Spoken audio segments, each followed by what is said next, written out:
আমার এই বোনটা আসছে অভাব অনটনের কারণে। মানুষের চেহারা দেখলেই তার ভিতরগত যে কি আছে কেউ বুঝতে পারে না। মেয়েটা আসলে একজন দুঃখী মেয়ে।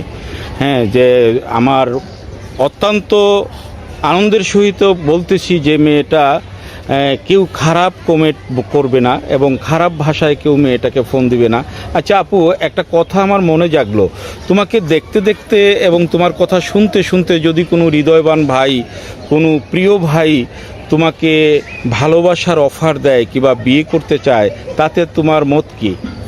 ভাই, যদি আমাকে আমার ছোট বোনটাকে আর আমার দাদিটাকে যদি সে দায় দায়িত্ব নেয়, ভরণ পোষণের পাশে এসে দাঁড়ায়, ভালো মানুষ হয়, সে যদি ভালো মানুষ হয়, হৃদয়বান ব্যক্তি হয়, সে যে কোনো বয়সের হোক না কেন, আমার কোনো আপত্তি নেই। অশেষ ধন্যবাদ, অশেষ ধন্যবাদ। প্রিয় দর্শক, আমার এই আপুটি বলছে যে সে যেমনই হোক না কেন আমাদের দায়িত্ব নিতে হবে, আমাদের পাশে থাকতে হবে এবং তার সাথে কথাবার্তা বলতে বলতে আমি বুঝে ফেলতে পারবো সে একজন আসলেই ভালো মানুষ কি না। তারপরে আমি মন নেওয়া দেওয়া করার চেষ্টা করব। এই তো বলছো আপু? হ্যাঁ ভাই, অশেষ ধন্যবাদ। তুমি দর্শকের উদ্দেশ্যে আর কিছু বলবে?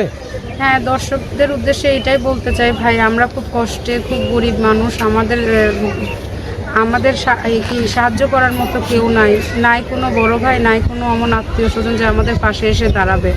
তো আপনারা যদি কোনো হৃদয়বান ব্যক্তি থাকেন, ছোট বোন হিসেবে বলেন বা এমনি আমাদের সাহায্য করতে চান বা ভালো মানুষও, আমি তাদেরকে বিয়ে করব।